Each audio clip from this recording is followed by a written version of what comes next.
अगर आप Canada tourist वीजे पर हो और सोच रहे हो कि बिना स्कैम के वर्क परमिट कैसे मिलेगा, तो ये वीडियो स्किप मत करना, क्योंकि यहां गलती की तो सीधा रिफ्यूजल मिल सकता है। दोस्तों सब्सक्राइब कर लो अभी। मैं यहां सिर्फ रियल और टेस्टेड चीजें शेयर करता हूं जो लोग एक्चुअल में कर रहे हैं। चलो सीधा टॉपिक पे आते हैं।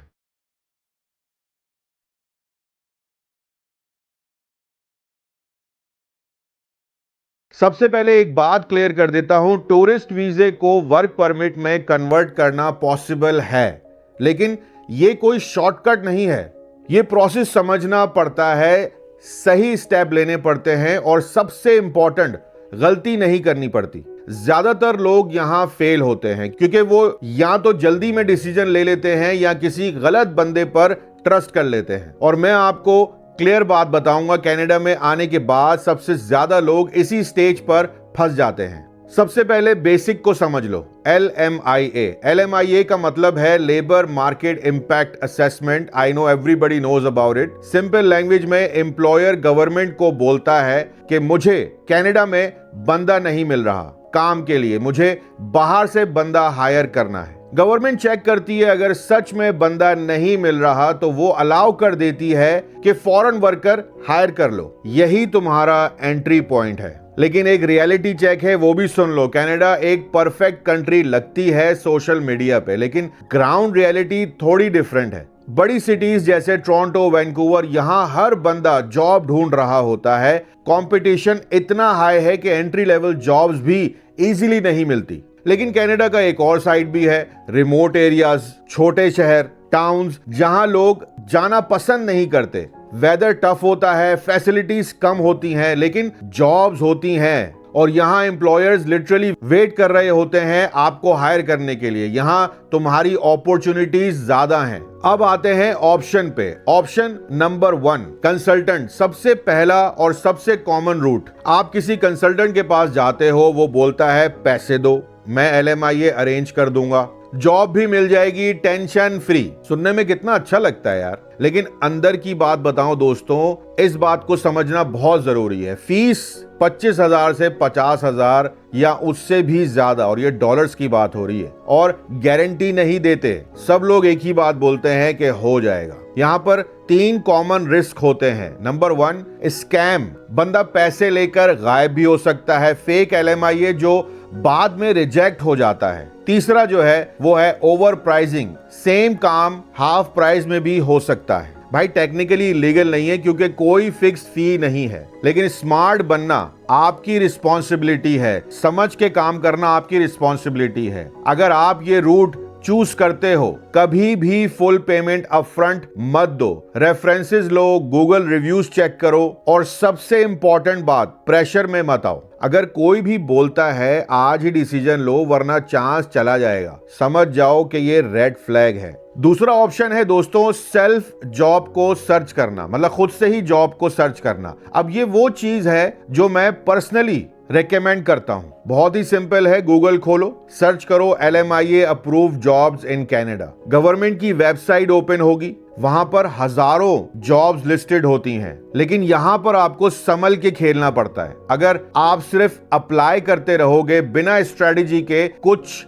नहीं मिलेगा। स्टेप 1 जो है, आपकी लोकेशन को सिलेक्ट करना है। बड़ी जो सिटीज हैं उनको अवॉइड करो, जिसमें टोरंटो, वैंकूवर को बिल्कुल स्किप कर दो। इनको आपने टारगेट करना है स्मॉल टाउन्स को, रिमोट एरियाज को, लो पॉपुलेशन रीजन्स को। अब आप सोच रहे होंगे भाई क्यों? तो इसका बड़ा सिंपल सा जवाब है, जहां लोग नहीं जाना चाहते वहां एम्प्लॉयर्स डेस्परेट होते हैं, और डेस्परेट एम्प्लॉयर मतलब हायर चांस होता है आपको जॉब मिलने का, और जॉब मिलेगी तो PR मिलने का बहुत चांस होता है। दूसरा स्टेप है जॉब को फिल्टर करना। जॉब ओपन करो, सबसे इंपॉर्टेंट लाइन चेक करो, हु कैन अप्लाई। अगर लिखा है ओनली PR या सिटीजन्स तो स्किप कर दो भाई उसको फौरन। अगर लिखा है विद और without work permit, this is your chance. तीसरा स्टेप है दोस्तों, स्मार्ट एप्लीकेशन। अब यहां लोग सबसे बड़ी मिस्टेक करते हैं, या तो कॉपी पेस्ट रेज्यूमे भेजते हैं या ओवर स्मार्ट ईमेल लिखते हैं। दोनों ही गलत हैं। चीजों को बिल्कुल सिंपल रखो, स्ट्रेट रखो।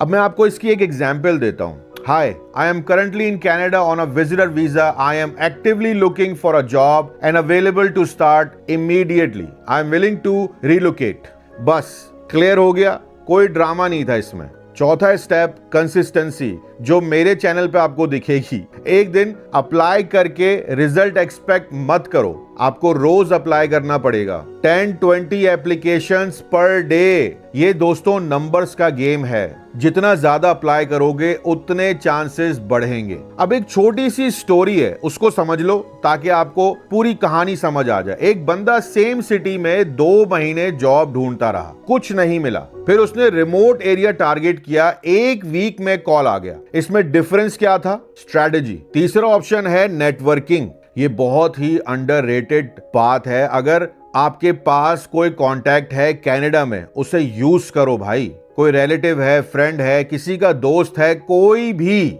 अगर उनका बिजनेस है और उन्हें बंदा चाहिए, तुम्हारा काम आसान हो जाता है। ये फास्टर रूट हो सकता है अगर सही कनेक्शन मिल जाए तो। अब मान लो तुम्हें जॉब मिल गई, गेम अभी खत्म नहीं हुआ। अब सबसे इंपॉर्टेंट स्टेप है आपका, वो है work permit. Work permit apply करने के 2 तरीके हैं। नंबर 1 है जी ऑनलाइन, नंबर 2 है बॉर्डर पे जाके। बॉर्डर ऑप्शन फास्ट है लेकिन बहुत रिस्की भी है। अब रिस्की क्यों है? क्योंकि डिसीजन वहीं पे ही हो जाता है, इंटरव्यू होता है और यहीं कोई भी गलती होगी तो आप फेल भी हो सकते हो ऑन द स्पॉट। अब ये समझ लो दोस्तों कि इंटरव्यू होता है, ऑफिसर तुम्हें सिंपल सवाल नहीं पूछ रहा भाई, वो आपको टेस्ट कर रहा होता है, चेक कर रहा है कि आप जेन्युइन हो या नहीं। जो कॉमन क्वेश्चंस होते हैं उसमें एक सवाल ये भी है कि जॉब कहां से मिली, कौन सी वेबसाइट यूज की, एम्प्लॉयर का नाम क्या है, क्या काम करोगे, कनाडा क्यों आए, कहां रह रहे हो, अब तक क्या कर रहे थे।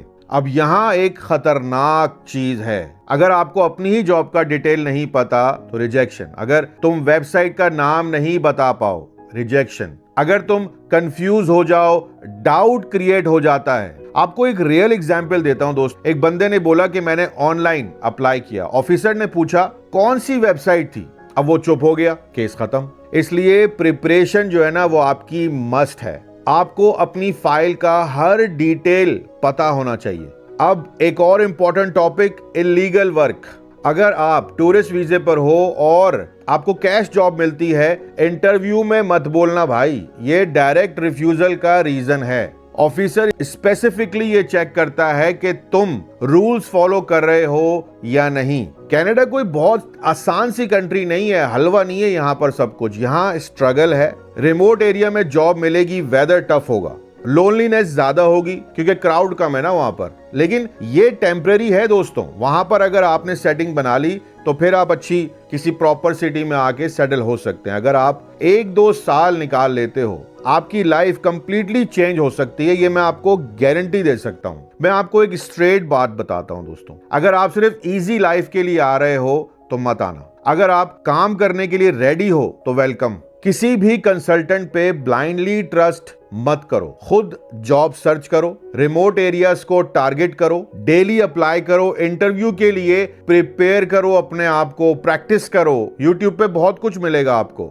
ये 5 चीजें फॉलो कर ली, आप एवरेज लोगों से ऑलरेडी आगे हो। और सबसे इंपॉर्टेंट दोस्तों, पेशेंस, सब्र। ये ओवरनाइट सक्सेस नहीं है लेकिन ये पॉसिबल है। लोगों ने किया है और यहां पर अभी भी ये सब कुछ कर रहे हैं। तुम भी कर सकते हो, बस सही तरीका फॉलो करो। अगर ये वीडियो आपके काम आई है तो फॉलो करो इंस्टाग्राम पे और ज्वाइन करो मेरा व्हाट्सएप चैनल।